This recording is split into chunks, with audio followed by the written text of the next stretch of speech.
ना मिले, nutritious diet ना मिले बच्चे को, तो उसकी सारी ज़िंदगी पर तो प्रभाव पड़ता है।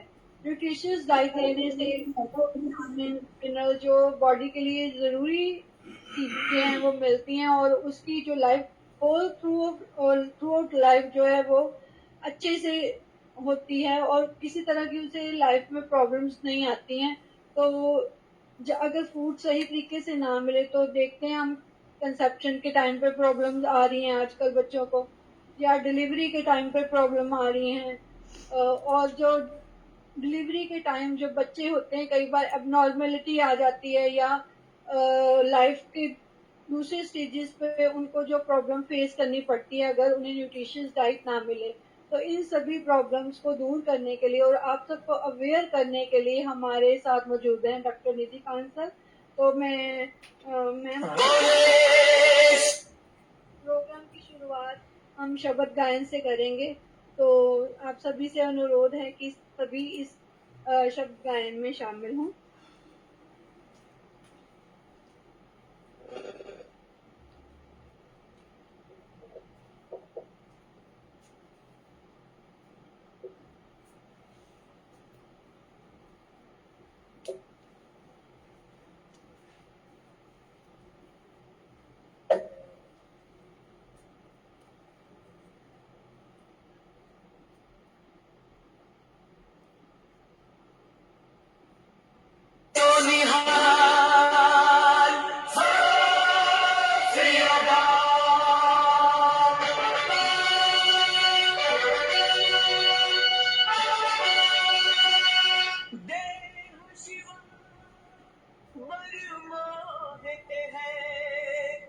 शुभ कर मन ते कब हो न टरो,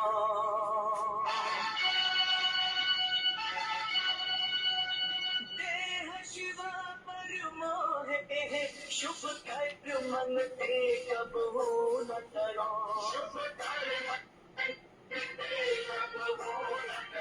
न डरो और सोच जब जाए लड़ो, निश्चय कर अपनी जीत करो, निश्चय कर अपनी जीत करो।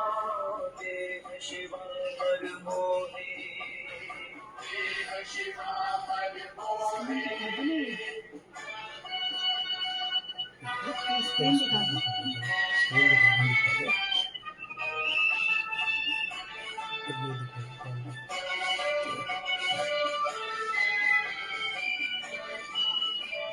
ऐसे हो अपने मन को लालच हो खुद को कुछ रो,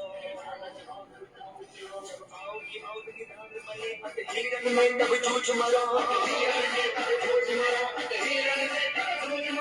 बोले सोनिहार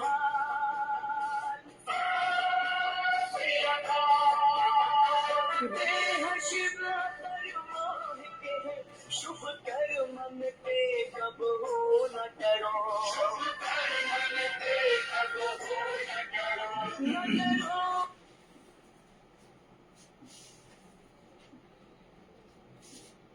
करो। देह शिवा पर मोहे, देह शिवा पर मोहे,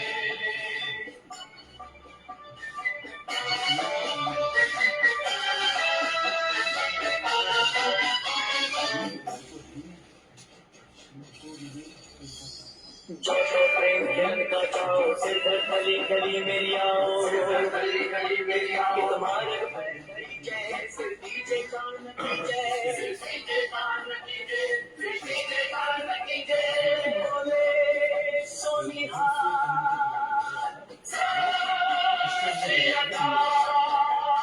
देह शिवा पर मोहे, शुभ कर मन ते कब हो न करो, शुभ कर मन ते कब हो न करो, न डरो और सो जब जाए लड़ो, निश्चय कर अपनी जीत करो। देह शिवा पर मोहे, देह शिवा पर मोहे,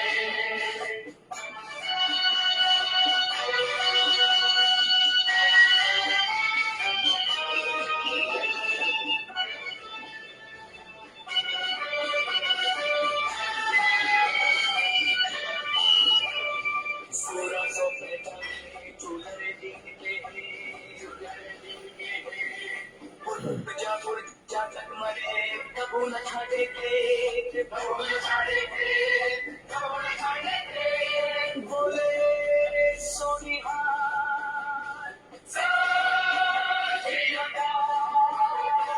देह शिवा पर मोहते हैं, शुभ कर मन ते कब हो न करो, शुभ कर मन ते कब हो न करो। न डरो और सोच बुझाए लड़ो, निश्चय कर अपनी जीत करो। देह शिवा पर मोहे, देह शिवा पर मोहे।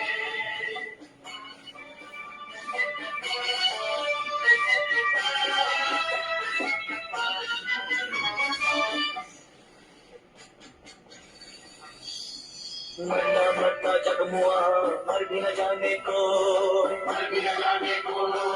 ऐसी मरनी जो मरे, भगुन न मरना हो, बोले सोनिहार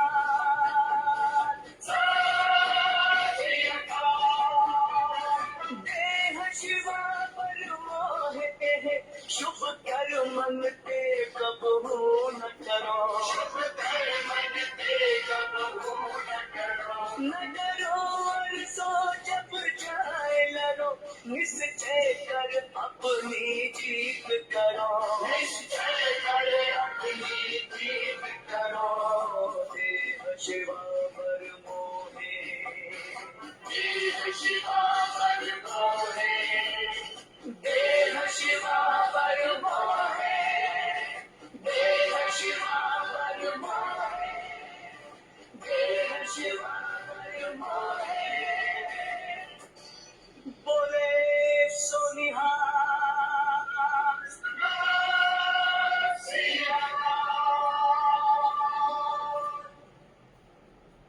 Thank you, sir. Now I would like to invite Dr. Tripta Parmar, our worthy principal, to formally welcome today's resource person, Dr. Nidhi Kansal. Over to you, ma'am. Thank you Mrs Sita. नमस्कार ma'am, कैसे हैं निधि ma'am? बहुत अच्छी हूँ। इतने दिनों बाद आपको देख के बहुत अच्छा लग रहा है। That's so nice of you. I am really honoured कि मैं आज आप लोगों के साथ आपके कॉलेज में जुड़ रही हूँ online. Thanks to the technology ma'am. Yeah absolutely. Also, I take opportunity to extend formal welcome on behalf of the management, faculty and students of Sundar Bala Singh College of Education for Women Lopo. I extend a warm welcome to today's resource person, Mrs. Nidhi Kansal, Gynae naturopath. She is having Mercer Naturopathy Clinic in Ambala, Delhi and Ghaziabad. She is working in the field of naturopathy for the last 12 years, especially guiding young generation towards holistic health using advanced systems. She expertises in gynec problems, prevention, cure and recovery. She is coordinator at AND, that is the Association of Naturopathy Developers. She is working as project manager since September 2023 with Time Clock Museum and Research Center, New Delhi. She is providing counseling and training for all age groups of females with EAST, that is empowerment and simulation treatment for women. She is also working as secretary at Empowered Women Club. Today she is going to discuss the importance of nutrition during the first 1000 days of life. I hope the students as well as faculty will be benefited through her enlightened talk. Now I request Mrs. Nidhi Kansal to deliver her lecture to the students. Over to you, ma'am. Thank you so very much, Dr. Tripta Parmar, and the whole management of the college, and my dear students and respected staff. Today, while I start my talk on this very important topic, definitely, ये एक ऐसा subject है, first 1000 days of life. जो कि हम foundation यानी कि नींव की बात कर रहे हैं पूरी लाइफ की। और जो बच्चे के शुरुआत के 1000 दिन हैं, 1000 दिन, वो सिर्फ एक बच्चे के जीवन के नहीं बल्कि एक परिवार या आई शुड से बहुत से परिवारों के लिए फाउंडेशन बन जाते हैं।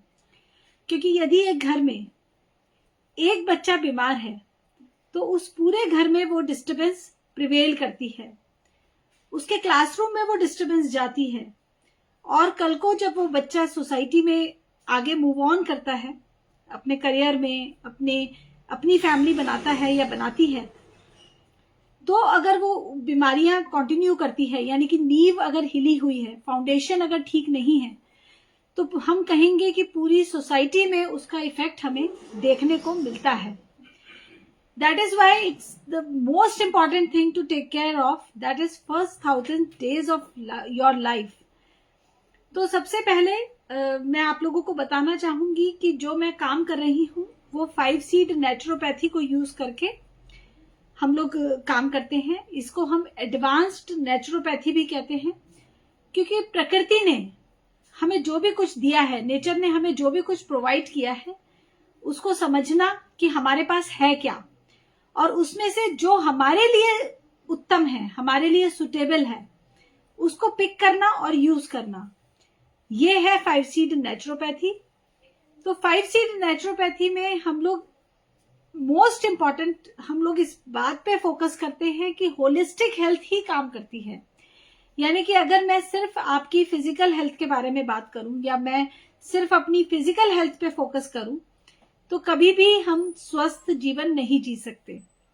इसलिए फर्स्ट 1000 डेज में जब नरिशमेंट की, न्यूट्रिशन की बात आती है, पोषण की बात आती है, तो भी हमें बच्चे के मन, बच्चे की बुद्धि, बच्चे के सेंस ऑर्गन्स, उसके फंक्शनल ऑर्गन्स होलिस्टिकली हमें समझना है, होलिस्टिकली हमें ध्यान देना है।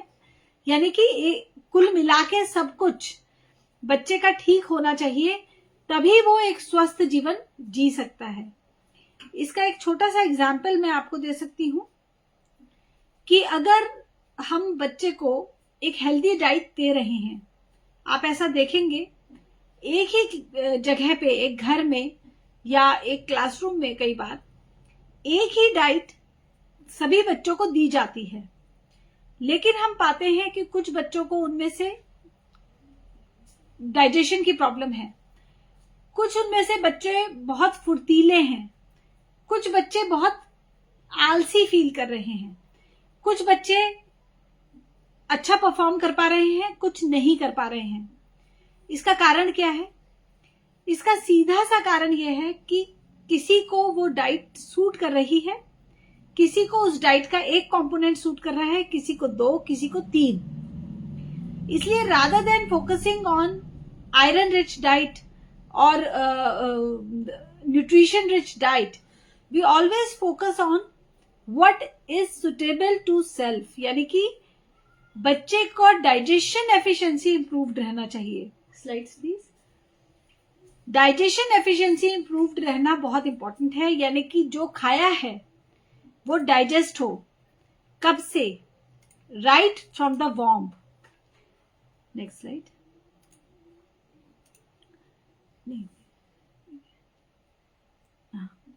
जो फर्स्ट 1000 डेज हैं बच्चे के, इसमें हम काउंट करते हैं सबसे पहले प्रेगनेंसी पीरियड, जो कि नॉर्मली 270 टू 280 डेज वेरी करता है। टेक्निकली देखा जाए तो ये 40 वीक्स का है, यानी कि 280 डेज, लेकिन 270 डेज में भी डिलीवरीज हो जाती हैं, मे बी उससे पहले भी, पर टेक्निकली हम इसे 280 डेज गिनते हैं प्रेगनेंसी पीरियड। उसके बाद first year of life and second year of life, ये पुट टुगेदर बनते हैं फर्स्ट 1000 डेज ऑफ लाइफ बच्चे के। यानी कि जब तक आपने बच्चे का सेकेंड बर्थडे सेलिब्रेट नहीं कर लिया है, तब तक आप उसका बूट सेक्टर लिख रहे हैं। यानी कि जो बच्चे का इनिशियल बूट सेक्टर है, जैसे आप कंप्यूटर यूज करते हैं, क्योंकि मैं कंप्यूटर की फील्ड से भी थोड़ा सा ताल्लुक रखती हूं, तो इसलिए इस बात को आप भी समझ सकते हैं, शायद ही हम में से कोई हो जिसने कभी कंप्यूटर को ऑन ना किया। जब कंप्यूटर ऑन होता है, कंप्यूटर कुछ नहीं है, सिर्फ एक तारों का एक स्टील का एक मशीन है, अपने आप में कोई लिविंग एंटिटी नहीं है कंप्यूटर। उसमें कुछ कनेक्शंस हैं, कुछ डिवाइसेस लगे हैं, कुछ चीजें लगी हैं। फिर वो काम कैसे कर रहा है? काम करने के लिए उसमें कुछ सॉफ्टवेयर डाले जाते हैं, और सॉफ्टवेयर चले उसके लिए उसमें एक ऑपरेटिंग सिस्टम डाला जाता है, और ऑपरेटिंग सिस्टम ठीक चले उससे पहले उसमें एक बायोस डाला जाता है। ये सारी चीजें जब लोड होती हैं कंप्यूटर में, उसको कहते हैं बूट होना, यानी कि कंप्यूटर अभी बूट हो रहा है। बूट सेक्टर लिखा जाना। अगर बूट सेक्टर में प्रॉब्लम आ जाती है कंप्यूटर की, तो कंप्यूटर कभी चलेगा नहीं। एक एप्लीकेशन में प्रॉब्लम है, दूसरे एप्लीकेशन में प्रॉब्लम है, आप उसको चेंज कर सकते हैं। ठीक है, आपका व्हाट्सएप नहीं चल रहा, आपने व्हाट्सएप को हटाया, री इंस्टॉल कर लिया। आपका गूगल मीट नहीं चल रहा, आपने इसको री इंस्टॉल कर लिया, अनइंस्टॉल करके फिर से इंस्टॉल कर लिया। लेकिन अगर आपका बूट सेक्टर ही करप्ट हो गया, यानी कि बूट सेक्टर में ही प्रॉब्लम आ गई, तो आप कुछ नहीं कर सकते। कंप्यूटर को फॉर्मेट किया जाता है, यानी कि उसको फिर से पूरा खाली करके फिर से नया बनाया जाता है। इसे कहते हैं कि आपका जीवन समाप्त है अगर आपका बूट सेक्टर में कुछ भी डिस्टरबेंस आ गई तो। सिमिलरली जैसे मकान की हम नींव बना रहे हैं, फाउंडेशन बना रहे हैं, अगर फाउंडेशन में कोई डिस्टरबेंस रह गई, ऊपर कोई प्रॉब्लम है, आप उसको चेंज कर सकते हैं। लेकिन अगर नींव में ही कोई प्रॉब्लम रह गई, तो वो नींव हमेशा के लिए डिस्टरबेंस बनी रहेगी और उस मकान को रहने योग्य नहीं बनाया जा सकता। It will always be a disturbance, always be a critical situation, एक इमरजेंसी सिचुएशन बनी रहेगी हमेशा, क्योंकि उसकी फाउंडेशन डिस्टर्ब्ड है उस मकान की। तो इसलिए एक लाइफ स्पैन को 5C नेचुरोपैथी में हम लोग 7 फेजेस में डिफाइन करते हैं। 7 फेजेस में इसे बांटा गया है। आप यहां देख पा रहे होंगे ये स्लाइड, आई होप। तो is this slide available? Is this slide visible to all? Yes ma'am. Okay. तो आप इसमें देखेंगे जो सबसे पहले यहाँ गर्भकाल है। आप देखेंगे ये रेड कलर का जो एक सेगमेंट है, रेड कलर का ब्लॉक है, इसमें लिखा है गर्भकाल 0 to 3 years। इसके ऊपर हमने प्रैक्टिसेस के बारे में लिखा हुआ है इसकी। तो 0 to 3 years गर्भकाल है हमारा, जिसको हम फर्स्ट 1000 डेज ऑफ लाइफ गिनते हैं, और ये प्रेगनेंसी और फर्स्ट ईयर और सेकेंड ईयर आफ्टर बर्थ है। और जो फर्स्ट 1000 डेज की सिग्निफिकेंस है वो मैंने आपको बताया अभी, कि हमारा बूट सेक्टर लिखा जा रहा है, हमारी डाइजेशन एफिशिएंसी उसी टाइम डेवलप होती है। आज की डेट में मैक्सिमम मदर्स की ये प्रॉब्लम है, मैक्सिमम मदर्स ये प्रॉब्लम लेकर आती हैं।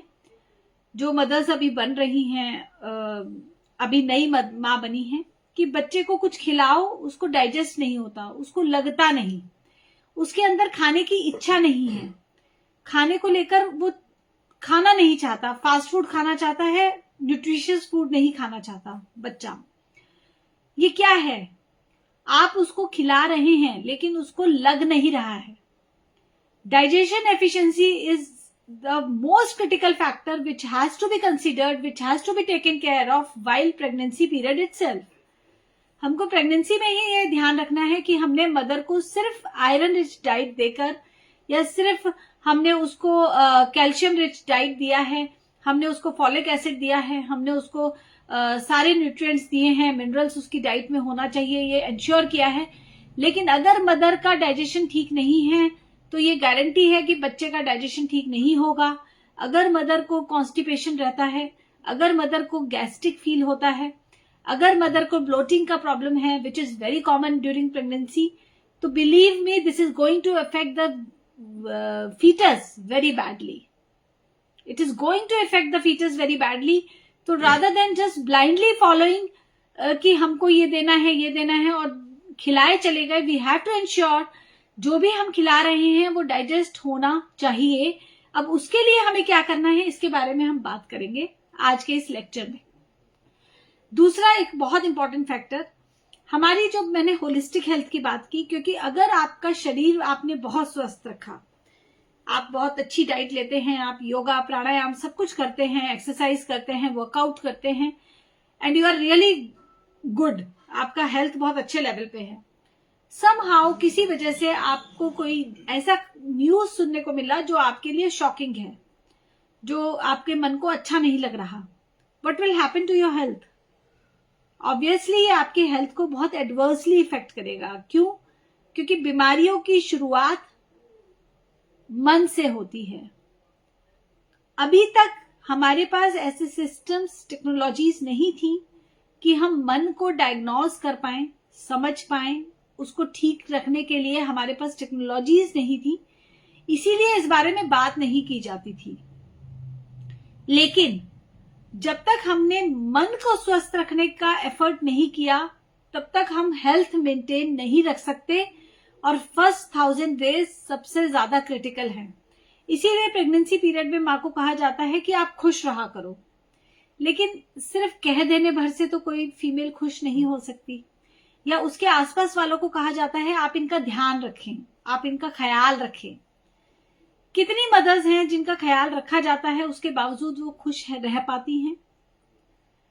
आज की डेट में मेंटल हेल्थ अपने आप में इतनी बड़ी समस्या बन चुका है कि across first world order countries, जो जिनको हम डेवलप्ड नेशंस कहते हैं, जैसे कि यूएस है या यूके है, जो डेवलप्ड कंट्रीज हैं, उनके यहाँ भी ये बहुत बड़ी समस्या है। मेंटल हेल्थ को संभालना एक बहुत बड़ा चैलेंज है। हमारे यहाँ भी एक बहुत बड़ी समस्या है। हमारे माननीय प्रधानमंत्री मोदी जी भी इस पर चिंता व्यक्त कर चुके हैं और आग्रह कर चुके हैं कि इस पर कृपया काम किया जाए। मेंटल हेल्थ, आप देखेंगे कि जो सबर्ब्स हैं, जो अच्छी लोकेलिटीज हैं, जैसे कि आप यूएस की बात करें, तो बच्चों में अक्सर टीनेज में क्रिमिनल मेंटालिटी देखी जाती है। कारण first 1000 days of life were not taken care of properly. ये नींव की समस्या है। इसको आप आगे चलकर सोचें कि हम ठीक कर लेंगे, नहीं, ये नींव में ही बच्चे की क्रिमिनल मेंटालिटी डेवलप हो गई है। आपने चाहे ऐसा सोचा था या नहीं सोचा था, पर वो डेवलप हो गई। एक और प्रॉब्लम जो कि आज हम भारत में भी बहुत मेजरली फेस कर रहे हैं, वो है रिलेशनशिप्स हैंडलिंग। हम देख रहे हैं कि हस्बैंड वाइफ के बीच में ही समस्याएं बहुत ज्यादा हैं। अब तो यहां तक हैं समस्याएं कि सुसाइडल टेंडेंसी बढ़ रही है या मर्डरिंग टेंडेंसी बढ़ रही है, या तो खुद मर जा रहे हैं या दूसरे को मार रहे हैं। ये सिर्फ हस्बैंड वाइफ के बीच में है। उससे बाकी जो रिलेशंस हैं, भाई भाई और जितने भी रिलेशंस हैं, नॉट जस्ट घर में, ऑफिस में, कुलीग्स में, आप इवन रोड पे, हर जगह रिलेशनशिप्स में डिस्टर्बेंसेस दिख रहे हैं। कारण disturbance is there in first 1000 days of life, यानी कि नॉरिशमेंट प्रॉपर न होने के कारण मेंटली डिस्टर्बेंस आ रही है, जो कि हमें फिजिकली भी ठीक नहीं रहने देती और हमें आगे चल के डिस्टर्ब करती है पूरी लाइफ को, अल्टीमेटली पूरी सोसाइटी को। तो फर्स्ट 1000 डेज में किस तरह का नॉरिशमेंट, क्या खाना है और क्या नहीं खाना है, what to do and what not to do, इस पर हम डिस्कशन आज के इस लेक्चर में करने वाले हैं। तो एक और जो हम लोग जहां से हम शुरुआत करते हैं, द वेरी मोमेंट फीमेल को पता लगता है, सबसे पहले एक वुमेन को पता लगता है कि वो प्रेग्नेंट है, वो कंसीव कर चुकी है। नॉर्मली कंसीवमेंट के कुछ दिन बाद, 10 से 15 दिनों बाद ये न्यूज सामने आती है कि शी इज प्रेग्नेंट। तो जो सबसे इंपॉर्टेंट स्टेप है, जो हम कहते हैं कि आपको लेना चाहिए, वो है कि आप अपना KYC कराएं, यानी कि नो योर कैपेबिलिटीज। किसकी कैपेबिलिटीज की यहां पे बात हो रही है? Mother and child both. अब ये चाइल्ड नहीं है, माफ कीजिएगा, ये फीटस है। अभी मैं जिसकी बात कर रही हूं ये फीटस है, गर्भ है, भ्रूण। भ्रूण की भी कैपेबिलिटीज को जाना जा सकता है। These technologies are now available, are already in use, और इसके बेहतरीन रिजल्ट्स हमें मिल चुके हैं। नो योर कैपेबिलिटीज, इसका एक एग्जाम्पल हमें महाभारत से रेफर मैं करूंगी, अभिमन्यु का। अर्जुन और सुभद्रा ये पति पत्नी थे। सुभद्रा प्रेग्नेंट हुई। अर्जुन एक दिन सुभद्रा के माध्यम से सुभद्रा को बता रहे थे चक्रव्यूह में कैसे एंटर होना है, चक्रव्यूह क्या होता है, किस तरह से उसमें एंटर किया जाता है। उनका गर्भ में पल रहा बेटा उस बात को सुन रहा था। मुझे नहीं पता कि अर्जुन और सुभद्रा इस बात से अवेयर थे कि नहीं थे कि अभी वो जो भ्रूण है हमारा वो लर्निंग ले रहा है, लेकिन सुभद्रा को इस टॉपिक में कोई इंटरेस्ट नहीं आया।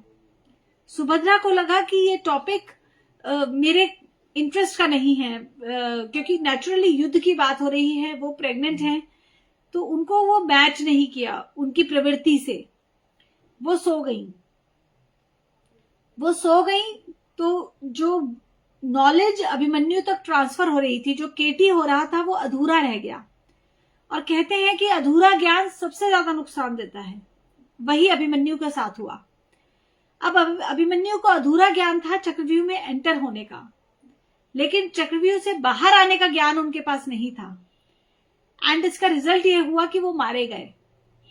और the way he was murdered was really a devastating event. मुझे लगता है कि एंटायर ह्यूमन हिस्ट्री में इससे ज्यादा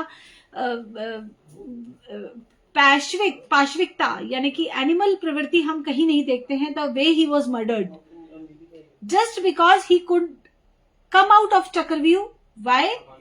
Because he couldn't get the full training। कारण पिता को ना तो बच्चे की प्रकृति का पता है, ना ही बच्चे की प्रवृत्ति का पता है, ना ही माँ की प्रकृति का पता है, ना ही माँ की प्रवृत्ति का पता है। इसके अलावा दो और चीजें हैं जो हमें पता होनी चाहिए, जिनके बारे में हमें टेक केयर करना होता है। एक है एयर चिप और एक है आकाश चिप। आप यहाँ देख रहे होंगे प्रकृति, प्रवृत्ति, आकाश चिप और एयर चिप। अगर माँ और भ्रूण आपकी स्लाइड भी चाहिए। स्लाइड्स नहीं दिख रहे?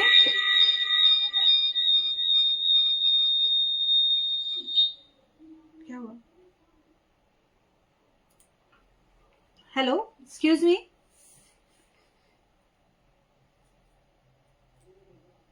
Am I audible? Am I audible? Yes, ma'am, audible.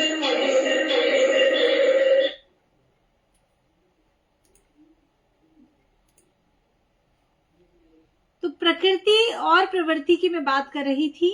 अभी मेरी स्लाइड्स दिख रही हैं आप लोगों को? आप लोग स्लाइड्स देख पा रहे हैं? Yes, ma'am, yes. ओके। तो हम बात कर रहे हैं कि प्रकृति और प्रवृत्ति बच्चे की और माँ की जाननी बहुत जरूरी है।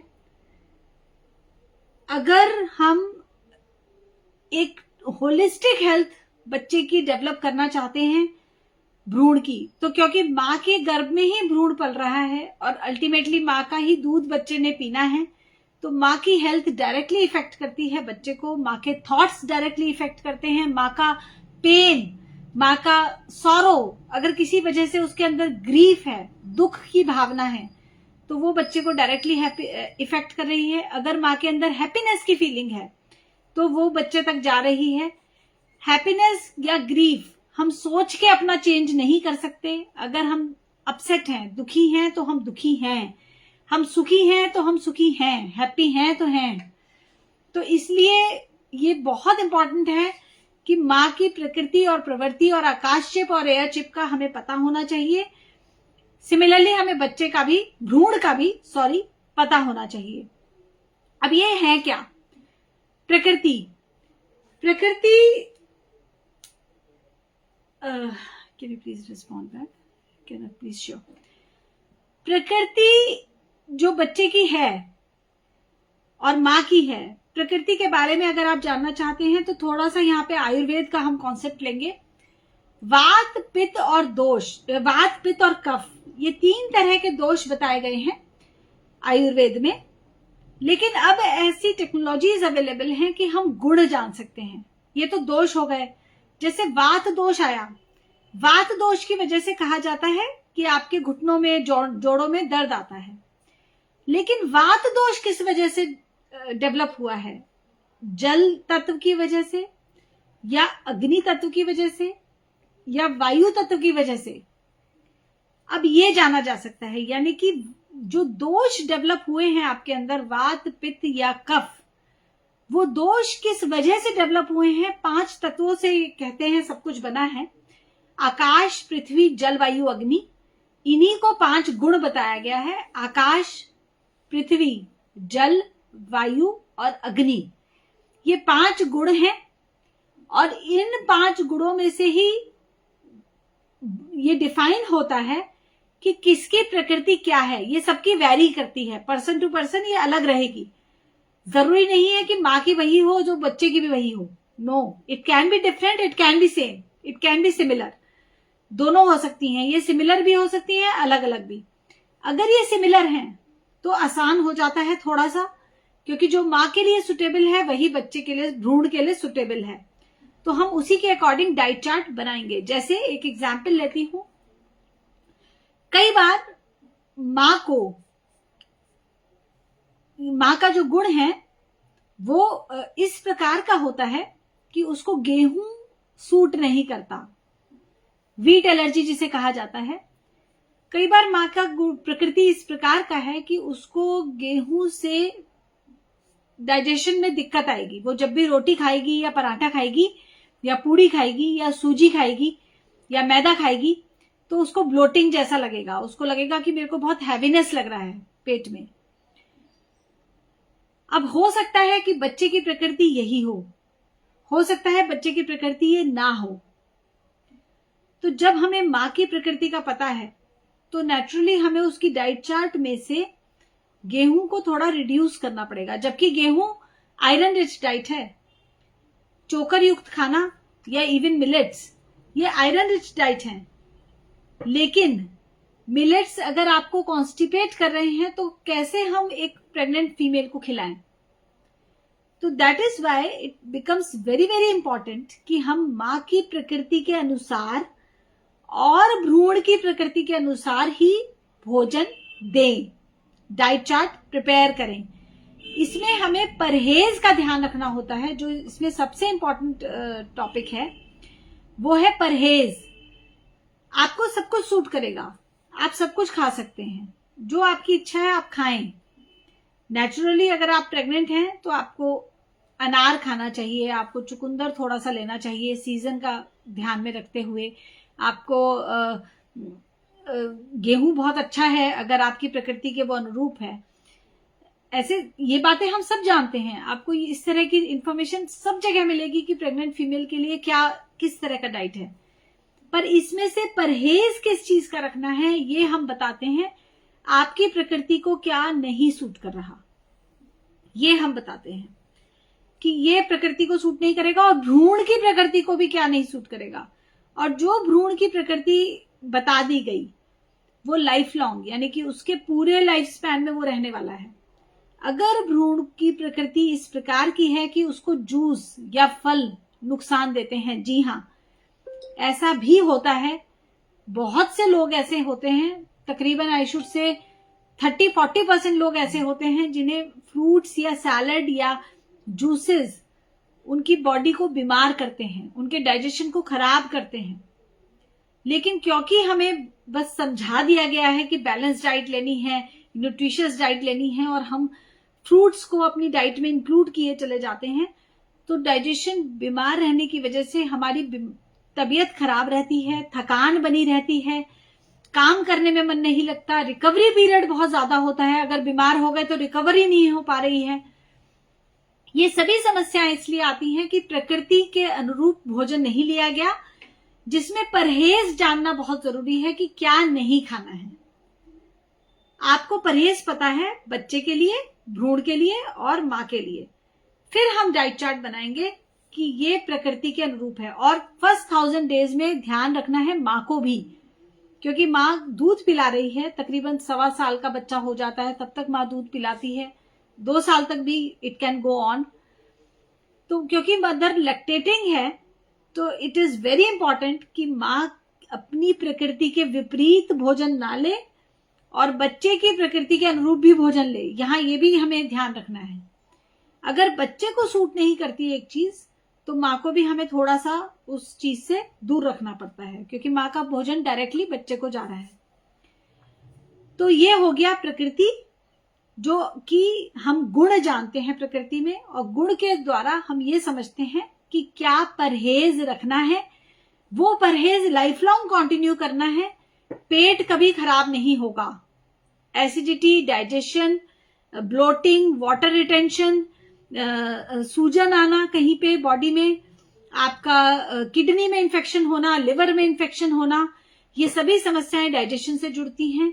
इस तरह की प्रॉब्लम्स जिंदगी भर नहीं होंगी अगर परहेज को फॉलो किया गया कि ये हमको सूट नहीं करता, ये नहीं खाना है। तो फर्स्ट 1000 डेज में हमने बच्चे की ट्रेनिंग कर दी कि ये तो बेटा आपको नहीं खाना है, ये तो आपके लिए नहीं है। उसका टेस्ट हमने इस तरह से डेवलप कर दिया कि उसको मन नहीं करेगा वो खाने का, क्योंकि हमने उसको वो खिलाया ही नहीं जो परहेज है। बाकी वो सब कुछ खा सकता है, हम सभी लोग सब कुछ खा सकते हैं, बस हमें अपने परहेज को जानना है। वो हमें नुकसान देता है, वो हमें सूट नहीं करता, वो हम अपनी डाइट से हटाना होता है। कौन सा गुण हमारा है प्रकृति का, ये हमें जानना है। अब यहाँ पे एक और बहुत इंपॉर्टेंट फैक्टर है जिसके बारे में हम नॉर्मली हेल्थ सेक्टर में बहुत कम बात करते हैं, लेकिन इट्स वेरी वेरी इंपॉर्टेंट। ये है प्रवृत्ति।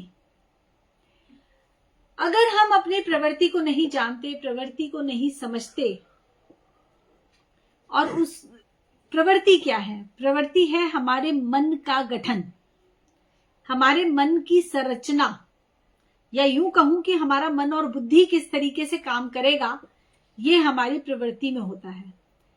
हम में क्या बहुत ज्यादा एनर्जी रहेगी, ये भी प्रवृत्ति में होता है। आपने देखा होगा बहुत से बच्चे हाइपर एक्टिव होते हैं, ओवर एक्टिव। हमें पेरेंट्स को बड़ा अच्छा लगता है कि मेरा बच्चा बहुत एक्टिव है, लेकिन वो ये नहीं समझ पाते कि उसके अंदर एनर्जी लेवल बहुत हाई है।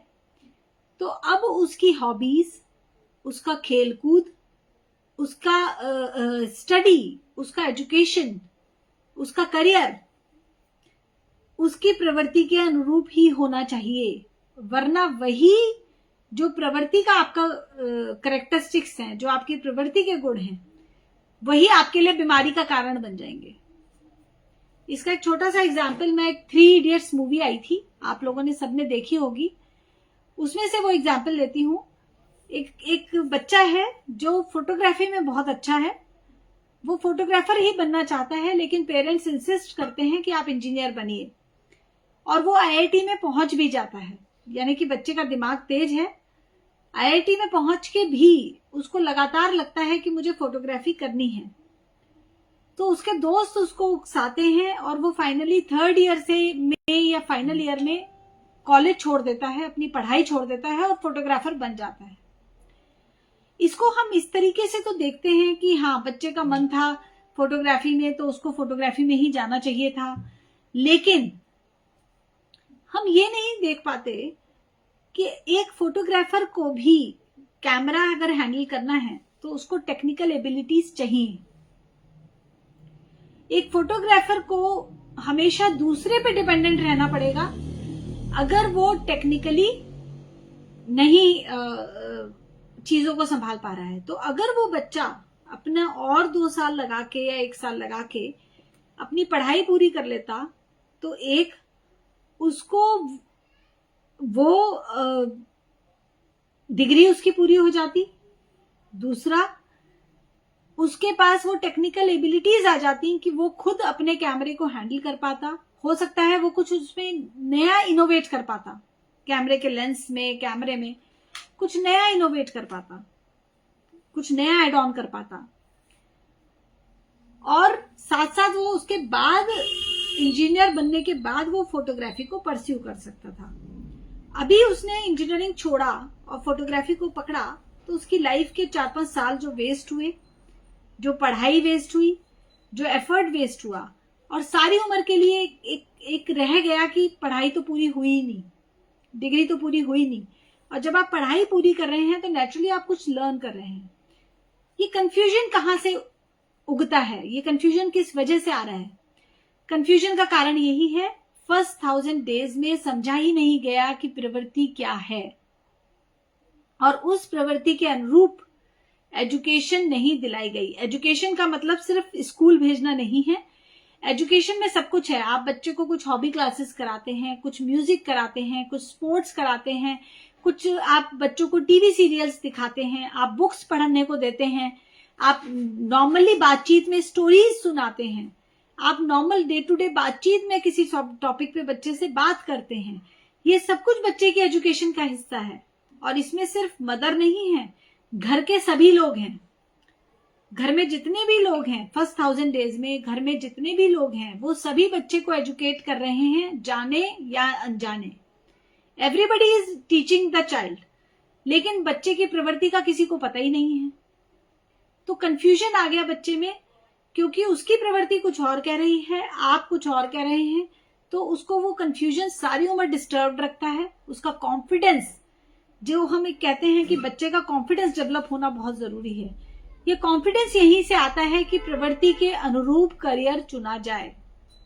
अगर प्रवृत्ति को बिना समझे बच्चे को पाला गया उसके गर्भ से ही, तो कॉन्फिडेंस हमेशा टूटा हुआ रहेगा, डिस्टर्ब्ड रहेगा, और वो कॉन्फिडेंस टूटा हुआ आपके बच्चे के डाइजेशन को ठीक नहीं रहने देगा, बीमार रखेगा उसके मन को।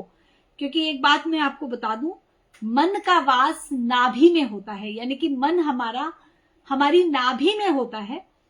तो इसलिए जैसे ही हमारा मन डिस्टर्ब होता है, हमारी नाभि डिस्टर्ब हो जाती है, हमारा डाइजेशन हिलता है, हमारा खाने का मन नहीं करेगा, या पेट में तकलीफ होगी। जैसे ही आपका मन दुखी होगा, वैसे ही आपके नाभि में डिस्टर्बेंस आएगी। तो और हमारी हेल्थ, बहुत हद तक हमारी हेल्थ हमारी नाभि से डिफाइन होती है, हमारे डाइजेशन से डिफाइन होती है। इसलिए प्रवृत्ति यानी कि हमारे मन को जानना बहुत जरूरी है। प्रवृत्ति डायरेक्टली कनेक्टेड है हमारी थॉट फिलॉसफी, हमारे करियर चॉइस उसी के अकॉर्डिंग होनी चाहिए। प्रवृत्ति से हम ये जान सकते हैं कि बच्चे की प्रवृत्ति ये रहने वाली है। जैसे बहुत सारे बच्चे ऐसे होते हैं जिनकी प्रवृत्ति होती है कि वो दिमाग बहुत अच्छा लगा लेते हैं, पर आप उनको कहें कि फिजिकल वर्क करो, देखो तुम्हारा भाई तो 1 किलोमीटर की दौड़ लगा लेता है, तुम नहीं लगा पाते हो। या मान लीजिए आपका घर में सभी लोग स्पोर्ट्स पर्सन हैं, तो आप नेचुरली चाहेंगे कि आपका बच्चा स्पोर्ट्स में बहुत तेज रहे, पर आपका बच्चे का कैरेक्टरिस्टिक ये है कि उसका दिमाग बहुत तेज है, तो वो मैनेजमेंट बहुत अच्छा कर सकता है, मैनेजमेंट की लाइन में बहुत अच्छा जा सकता है, वो क्लास का मॉनिटर बन सकता है। लेकिन आप उससे एक्सपेक्ट करें कि नहीं तुम रेसलिंग करो, तो ये उसके साथ ज्यादती है। सिमिलरली कुछ बच्चे स्पोर्ट्स में नेचुरली बहुत अच्छा कर सकते हैं और उनकी मजबूरी है स्पोर्ट्स करना, क्योंकि उनका एनर्जी लेवल बहुत हाई होता है। अगर आपने उनको स्पोर्ट्स से दूर रखा या आपने उनको रोज 2-3 घंटे स्पोर्ट्स नहीं कराया, तो वो बीमार रहेंगे। सिमिलरली कुछ बच्चे ऐसे होते हैं जिनका इनोवेटिव माइंड है। ऐसे बच्चों को अगर आप रोक टोक करते हैं, नहीं यहाँ मत छुओ, ये मत तोड़ो, ये मत खेलो, तो वो बीमार रहने लगते हैं। ऐसे बच्चों को तोड़फोड़ करना भी जरूरी होता है, क्योंकि उनका इनोवेटिव माइंड है, वो हर चीज को खोलकर देखना चाहते हैं कि इसके अंदर क्या है, इसकी वर्किंग क्या है। हर बच्चा ऐसा नहीं होता, हर बच्चा इतना क्यूरियस नहीं होता। ये अपनी अपनी प्रवृत्ति है। ये प्रवृत्ति अब जानी जा सकती है प्रेगनेंसी टाइम में ही, भ्रूण की ही प्रवृत्ति को जाना जाए। उसी के अकॉर्डिंग जो स्टोरी टेलिंग आप कर रहे हैं, जो आप भजन सुना रहे हैं बच्चे को, आप कहानियां सुना रहे हैं, माता पिता आपस में बात कर रहे हैं, या घर का माहौल आपने बनाया हुआ है एक प्रेग्नेंट लेडी के लिए, वो माँ की प्रवृत्ति के अनुरूप और बच्चे की प्रवृत्ति के अनुरूप, दोनों की प्रवृत्ति के अनुरूप होना चाहिए। तो प्रवृत्ति समझना बहुत जरूरी है, जिससे मन स्वस्थ रहे, क्योंकि वो हमारे शरीर को स्वस्थ रखेगा, हमारा डाइजेशन ठीक रखेगा। डाइजेशन इंपॉर्टेंट है, सिर्फ खाना काफी नहीं है, जो खाया है वो पचाना बहुत जरूरी है, तब स्वास्थ्य बनता है। अब मैं दो बिल्कुल नए कैरेक्टरिस्टिक्स की बात कर रही हूं, जिसके बारे में अभी तक बात नहीं हो रही थी। हम KYC के थ्रू, नो योर कैपेबिलिटीज के थ्रू, दो और चीजें जानते हैं। आपकी एयर चिप किस प्रकार से काम कर रही है। आपकी एयर चिप और आपका आकाश चिप। अब एयर चिप क्या है? आप जानते हैं कि हम सबके अंदर एक हृदय लगा है, हार्ट। ये हार्ट हमारा, कहते हैं कि ब्लड को पंप करने का काम करता है, ब्लड को पूरी बॉडी में ऑक्सीजनेट करने का काम करता है। लेकिन एक्चुअली हमारा ये हार्ट ही हमें एनर्जी दे रहा है, एनर्जी जनरेटर है हमारा ये हार्ट, हमारे लिए काइंड ऑफ प्रोड्यूस कर रहा है हमारे लिए एनर्जी। हम एनर्जी अगेन मैं यहाँ पे एग्जाम्पल लूंगी। अचानक से आपका मन स्वस्थ नहीं है, किसी वजह से आपने कोई शॉकिंग न्यूज सुनी, आपके घर में कुछ बाहर कुछ आपने ऐसा सुना जिससे आपको सदमा लगा, क्या होगा? आप एकदम से कुर्सी पे बैठ जाएंगे। क्या आप कुछ काम कर पाएंगे? नहीं। आपके एनर्जी लेवल का क्या होगा? आपको लगेगा आपका एनर्जी लेवल बिल्कुल 0 हो गया। क्यों? क्योंकि सडनली आपका हार्ट पे इफेक्ट आया है। होता क्या है कि हमारा जो जीवन है वो हमारे सेंस ऑर्गन से चलता है।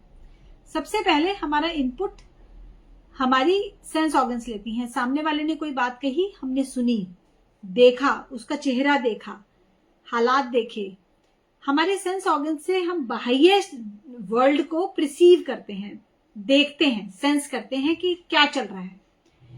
फिर हम उसको प्रोसेसिंग करते हैं। ये प्रोसेसिंग सारी की सारी हमारे बूट सेक्टर में होती है, और ये बूट सेक्टर अगर हमारा डिस्टर्ब्ड रह गया तो हमारा इनपुट जो हम दुनिया से ले रहे हैं उसको हम ठीक से प्रोसेस ही नहीं कर पाएंगे। वो प्रोसेसिंग ही हमारी ठीक नहीं रही तो हमारा आउटपुट कैसे ठीक होगा? और इसीलिए हमें बच्चों के बिहेवियर प्रॉब्लम्स दिखती हैं। उनका जो आजकल बहुत कॉमन प्रॉब्लम है, बच्चा सुनता नहीं हमारी बात। हम जो बोल रहे हैं बच्चा मान ही नहीं रहा, बच्चा पलट कर जवाब दे रहा है उल्टा। वो रिलेशनशिप्स प्रॉब्लम है, एनर्जी रिलेटेड प्रॉब्लम और रिलेशनशिप्स रिलेटेड प्रॉब्लम। इन दोनों प्रॉब्लम्स को हम नॉर्मली कंसीडर नहीं करते हैं वार्म पीरियड में, लेकिन हम लोग 5 सीड नेचुरोपैथी के थ्रू अगर हम फर्स्ट 1000 डेज का टेक केयर कर रहे हैं तो हम एयर चिप और आकाश चिप का भी केयर करेंगे, जिससे उसका एनर्जी लेवल हमेशा मेंटेन रहे। एनर्जी लेवल हमें हाई नहीं रखना होता। जैसे एंगर इश्यूज हैं, एंगर इश्यूज क्या हैं? एनर्जी लेवल आप संभाल नहीं पा रहे, गुस्सा एकदम से बना, आपने वहीं जाके आपने बर्स्ट कर दिया, सड़क पे आप लड़ने लग गए, आपको जो नहीं बोलना था वो बोल गए। न्यूरो प्रॉब्लम्स क्या हैं? ये सब एनर्जी रिलेटेड प्रॉब्लम्स हैं। ये हार्ट की वजह से हार्ट प्रॉब्लम्स हैं, सारी एनर्जी रिलेटेड प्रॉब्लम्स हैं। जितनी भी आपकी मेंटल हेल्थ प्रॉब्लम्स हैं, जिनके लिए साइकोलॉजिस्ट के पास जाना पड़ता है, वो सभी आपकी एयर चिप से कनेक्टेड हैं। एयर चिप क्या है? एयर चिप एक तरह का कंट्रोलर है। आपका हार्ट तो लगातार पंप कर रहा है, बीट कर रहा है। You can't change your heart beat, you can't control your heart beat, you can't do anything about it. आपका पल्स रेट लो है, आपका एनर्जी लेवल लो रहेगा, पर आप उसको चाहकर बढ़ा नहीं सकते, कुछ खा पी कर आप बढ़ा नहीं सकते। सिमिलरली अगर आपका तेज है, आपको गुस्सा बहुत आ रहा है, आपका हार्ट बीट बढ़ा हुआ है, आप उसको एकदम से लो नहीं ला सकते। You can't control your heart beat. But एक और प्रोसेस है जो हमें प्रकृति देती है, जो हम कंट्रोल कर सकते हैं इजीली, वो है हमारा ब्रीदिंग प्रोसेस, श्वास प्रक्रिया, सांस लेने की प्रक्रिया। हमारा ब्रीदिंग प्रोसेस एक ऐसा प्रोसेस है जिसके द्वारा हम प्रकृति से एनर्जी लेते हैं। हम कहते हैं ना, हम ऑक्सीजन ले रहे हैं, कार्बन डाइऑक्साइड छोड़ रहे हैं। तो एक्चुअली हम सिर्फ ऑक्सीजन नहीं ले रहे हैं, जो भी कुछ हमारे आसपास है हम उसको ले रहे हैं। आपके पास हवा में डस्ट है तो आप डस्ट को भी अंदर ले रहे हैं। आपके पास हवा में मॉइस्चर है, आप मॉइस्चर भी अंदर ले रहे हैं। नाइट्रोजन है तो नाइट्रोजन भी अंदर ले रहे हैं। जो भी आपके आसपास एनर्जी है, द काइंड ऑफ एनर्जी, मैं गैसेस की बात नहीं कर रही हूं, मैं एनर्जी की बात कर रही हूँ। सूर्य हमें एनर्जी देता है, चंद्रमा हमें एनर्जी देता है, प्रकृति हमें एनर्जी देती है। ये नेचुरली एनर्जी हमारे एनवायरनमेंट में होती है। एनर्जी को हम अंदर लेते हैं, फेच करते हैं थ्रू ब्रीदिंग प्रोसेस, और जो हमारी बॉडी में नहीं चाहिए, हमको नहीं सुटेबल है, वो हम एक्सहेल आउट कर देते हैं। तो this is a continuous process. We inhale, and we exhale, तो whatever is needed for my body we inhale and whatever is not needed in my body is exhaled out. ये एक natural process है, breathing process, through which we take care of our air chip. हम air chip का control करते हैं, मतलब हम controller अपने लिए डेवलप कर लेते हैं. ये डेवलप करना पड़ता है, धीरे धीरे कल्टीवेट करना पड़ता है. ड्यूरिंग प्रेगनेंसी, वॉर्म में ही जब बच्चा है तो माँ ने जब अपनी एयर चिप को जाना, समझा और उसके अकॉर्डिंग ब्रीदिंग प्रोसेस और जो प्रोसीजर्स हम बताते हैं एयर चिप को टेक केयर करने के, वो कंट्रोल टेक केयर किए, तो बिलीव मी, जब बच्चे का जन्म होता है वो बच्चा टोटली हेल्दी होता है, टोटली, क्योंकि उसको नेचुरली वो एनर्जी मिली है जो उसको चाहिए और वो एनर्जी उसके अंदर नहीं गई है जो उसको नहीं चाहिए. दूसरा, वो बच्चा सारी उम्र अपने आप को रिकवर करने के लिए बहुत कैपेबल होता है. किसी भी तरह की फिजिकल प्रॉब्लम है या मेंटल प्रॉब्लम है, उसका आप देखेंगे रिकवरी बहुत फास्ट है, बहुत फास्ट. इम्यूनिटी लेवल बहुत हाई रहता है क्योंकि हमारा इम्यूनिटी हमारे एयर चिप से डिफाइन होता है. डाइजेशन से हमारा इम्यूनिटी चलता है, कहते हैं कि डाइजेशन से चलता है, बट एक्चुअली हमारे इम्यूनिटी पे हमारे हार्ट का बहुत ज्यादा इफेक्ट पड़ता है, बहुत ही ज्यादा.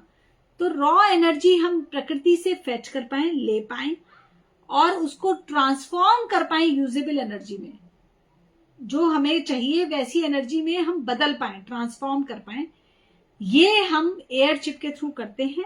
This we have to cultivate. हमें धीरे धीरे एक पौधे की तरह इसे बड़ा करना होता है, पालना होता है एयर चिप को. और ये हम अगर अपने अंदर कल्टिवेट करना, फैब्रिकेट करना सीख लेते हैं तो ये हमें सारी उम्र एक अच्छा स्वास्थ्य देता है. किसी भी तरह का वायरस है तो हमारे लिए एक कवच बनने लगता है. किसी भी तरह की नेगेटिविटी एनवायरनमेंट में है, जैसे कहते हैं बच्चे को नजर लग गई, नजर वाली प्रॉब्लम भी एयर चिप के थ्रू आप टेक केयर कर सकते हैं. अगर आपने एयर चिप डेवलप किया है तो इस तरह की प्रॉब्लम्स नहीं होती हैं. It's all about your immunity. आपको अपनी इम्यूनिटी डेवलप करनी है या कवच बिल्ड करना है. अगेन मैं महाभारत का रेफरेंस लूंगी. कहते हैं कि कर्ण एक कवच लेकर पैदा हुए थे. तो किस तरह का कवच था वो? बेसिकली वो एक इम्यूनिटी शील्ड की बात हो रही है कि उनको कोई डिस्टर्ब नहीं कर सकता था. हम भी चाहते हैं कि मुझे सामने वाला डिस्टर्ब ना कर पाए. उसका जेलसी है, उसका डिस्टर्बेंस है, उसको गुस्सा आ रहा है तो मैं क्यों डिस्टर्ब हूं, लेकिन हो जाते हैं हम डिस्टर्ब. कारण यही है कि हम अपने एयर चिप का टेक केयर नहीं कर पा रहे हैं. प्रेग्नेंट फीमेल के लिए ये बहुत ज्यादा, सबसे ज्यादा इंपॉर्टेंट आई शुड से यही है कि वो अपने एयर चिप का टेक केयर करे. ग्रेजुअली वो बच्चा भी सीखने लगता है. फिर वो 2 साल तक अगर माँ ध्यान रखती है अपना एयर चिप का, तो बच्चे का भी वो ऑटोमेटिकली कंट्रोलर बन जाता है. After 1000 days of life, sorry, फिर वो बच्चे को प्रैक्टिस करानी होती है. माँ को, माता पिता दोनों कराएं. ब्रीदिंग प्रैक्टिसेस हैं इसमें मेनली. तो उससे बच्चे का टोटल हेल्थ, उसका कंसंट्रेशन, उसका मेमोरी रिटेंशन, पढ़ाई से रिलेटेड, वो सब कुछ ऑटो मोड में मेंटेन रहता है. ऑटो मोड में आपको उसके लिए कुछ भी करने की जरूरत नहीं है. आप सिर्फ उसका एयर चिप कंट्रोलर डेवलप कराइए, बाकी सब बच्चा खुद हैंडल करेगा. बिलीव मी, बच्चा खुद हैंडल करेगा सब कुछ. आपको सिर्फ उसका एयर चिप का ध्यान रखना है.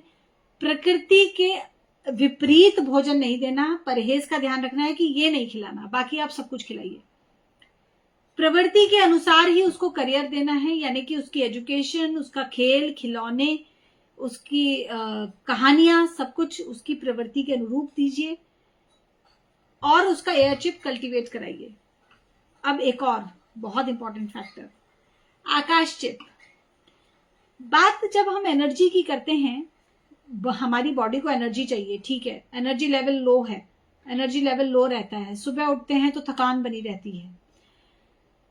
तो सिर्फ ये समस्या नहीं है कि हमारे अंदर एनर्जी लेवल लो है, एक और प्रॉब्लम है. वो प्रॉब्लम ये है कि एनर्जी हमारी बॉडी में ठीक से डिस्ट्रीब्यूट नहीं हो पा रही है, यानी कि हमारी बॉडी में एनर्जी फ्लो नहीं हो पा रही है. तो आकाश चिप बेसिकली एनर्जी के डिस्ट्रीब्यूशन का काम करता है.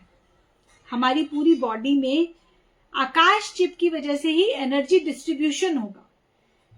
पैरालिसिस क्या है? आपके आधे हिस्से में एनर्जी नहीं जा पा रही।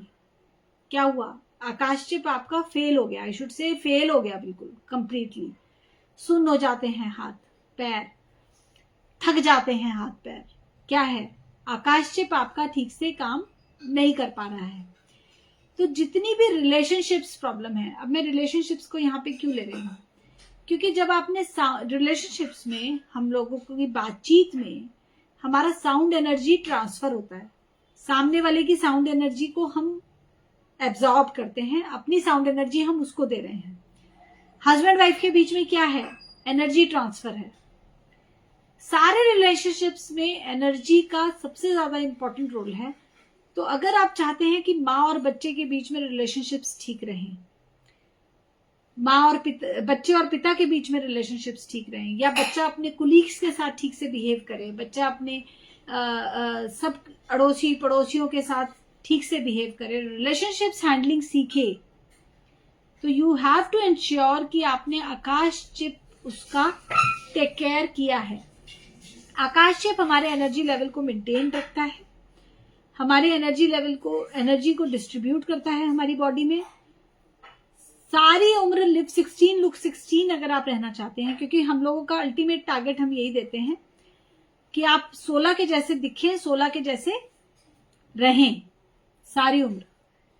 चाहे आपकी उम्र कितनी भी बढ़ती जाए, पर आप सदा यंग बने रहें। आपका वर्किंग एबिलिटी, आपका मन, आपकी उमंग जीवन की 16 की उम्र जैसी बनी रहे। अगर हम ये चाहते हैं तो आकाश चिप मेंटेन रखना एब्सोल्युटली इंपॉर्टेंट है। और अगर आप चाहते हैं कि आपकी फैमिली में रिलेशंस ठीक रहें बच्चे के, क्योंकि ये भी हमारी हेल्थ को इम्पैक्ट करते हैं।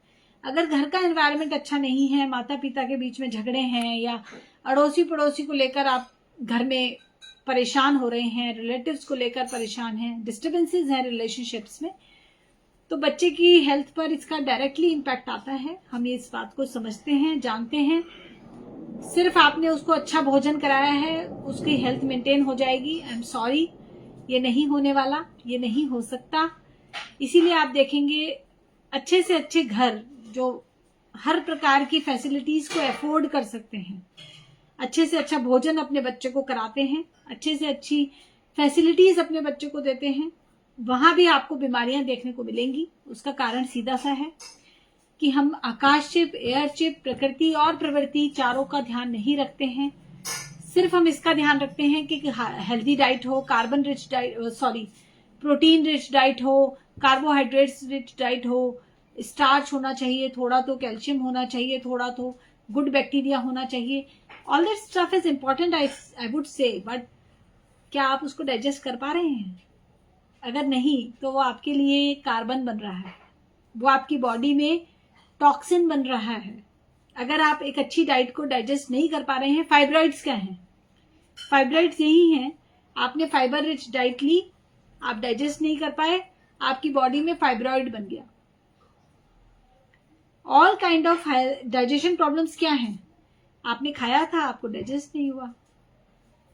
न खाना कोई सॉल्यूशन नहीं है, it can be a solution. खासतौर से फर्स्ट 1000 डेज में तो आप ये नहीं कर सकते कि बच्चों को उपवास पे रख दिया, लेकिन अगर आपने प्रकृति का ध्यान रखा है, परहेज का ध्यान रखा है, और बच्चे को ट्रेन कर दिया है अकॉर्डिंगली, क्योंकि फर्स्ट 1000 डेज में जो आपने ट्रेनिंग दे दी, उसका मन हमेशा उसी साइड जाएगा। ऑटो मोड में उसको, उसकी प्रेफरेंस वही रहेगी, उसका अपने आप से पिक वही रहेगा, वो वही चूज करेगा जो आपने फर्स्ट 1000 डेज में बच्चे को सिखा दिया है। तो first 1000 days of life is very important phase. मुझे ऐसा लगता है कि मैं इसको, मुझे ऐसा लगता है कि मैं अपने बात को क्लियर कर पाई हूँ। टाइम बहुत हो चुका है। कुछ भी अगर आप जानना चाहते हैं, पूछना चाहते हैं, तो आप पूछ सकते हैं, डिस्कस करना चाहते हैं तो डिस्कस कर सकते हैं।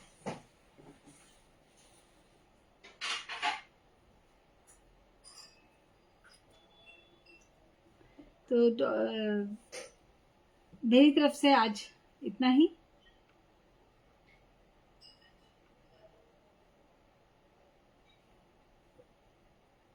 डॉक्टर तृप्ता। जी मैम, क्लियर है ऑल। Okay ma'am. अच्छा, आपने जो हमें बताया है कि 1000 डेज के बारे में, हम सब तो सिर्फ न्यूट्रिशंस के बारे में ही सोचते रहते थे कि बैलेंस डाइट लेनी है या न्यूट्रिशियस फूड लेना है, पर आपने बड़े अच्छे तरीके से हमें बताया कि प्रवृत्ति और प्रकृति के बारे में, एयर चिप के बारे में, जो एनर्जी लेवल की बात करते हो कैसे उसे कंट्रोल करना है, और breathing exercises. Thank you so much ma'am, अपने इतना नॉलेजेबल सेशन था। हमें जो नई नॉलेज हम कहते हैं कि न्यू नॉलेज हमें मिली है इसके बारे में। हम सच्ची हम यही समझते थे कि न्यूट्रिशियस फूड लेना है, पर उस फूड के साथ साथ लेने के साथ उसे डाइजेस्ट कैसे हो, हमारी बॉडी को कैसे लगे, और बच्चे की हम जो बात करते हैं कि एक मदर के लिए ये जब जानना बहुत जरूरी है, और एक टीचर होने के नाते हमारा जो कॉलेज है तो सारे ही इसमें। Thank you so very much आप सबको, आपने ध्यान से सुना, इतना समय दिया, और इस नए टॉपिक को आज मैं आपके प्लेटफॉर्म के थ्रू पब्लिक तक दे पाई। क्योंकि जब हम कॉन्जेनिटल जनरेशन की बात करते हैं, हम लोग एक पूरी नई जनरेशन तैयार कर रहे हैं जो कि एक टीम की तरह काम कर पाए, इम्प्लीमेंटिंग टुगेदरनेस, यानी कि एक साथ मिलजुल के ठीक से रह तो पाए। ऐसी पूरी जनरेशन को तैयार करने के लिए हमें अब इन टेक्नोलॉजीज को आगे लाना पड़ेगा, इन सिस्टम्स को आगे लाना पड़ेगा, इनके बारे में बात करनी पड़ेगी। क्योंकि congenital generation professor Ashwini ji Agarwal की टीम के गाइडेंस में डेवलप हो रही है। ये दिल्ली के एक रिनाउंड टेक्नोलॉजिस्ट हैं। आप ये ABCD का चार्ट देख रहे हैं, ये उन्हीं के द्वारा डिजाइन किया गया है। ये 5C नेचुरोपैथी उन्हीं के द्वारा बनाई गई है। इसके अलावा विमेन हेल्थ के लिए, महिलाओं के स्वास्थ्य के लिए हेक्सा-C रेशोथेरेपी है, जिस पर मैं काम करती हूँ, उसके भी बनाने वाले वही हैं। तो उन्हीं की टीम के द्वारा अब एक पूरा जनरेशन हम लोग तैयार कर रहे हैं, नई पीढ़ी तैयार कर रहे हैं, जो एक दूसरे के साथ मिलकर रह पाए बिना क्रिमिनल मेंटालिटी के। किसी के मन में ऐसे विचार ना आए कि हमें दूसरे का नुकसान करना है। और ये तभी हो सकता है जब हम फर्स्ट 1000 डेज में ध्यान रखें।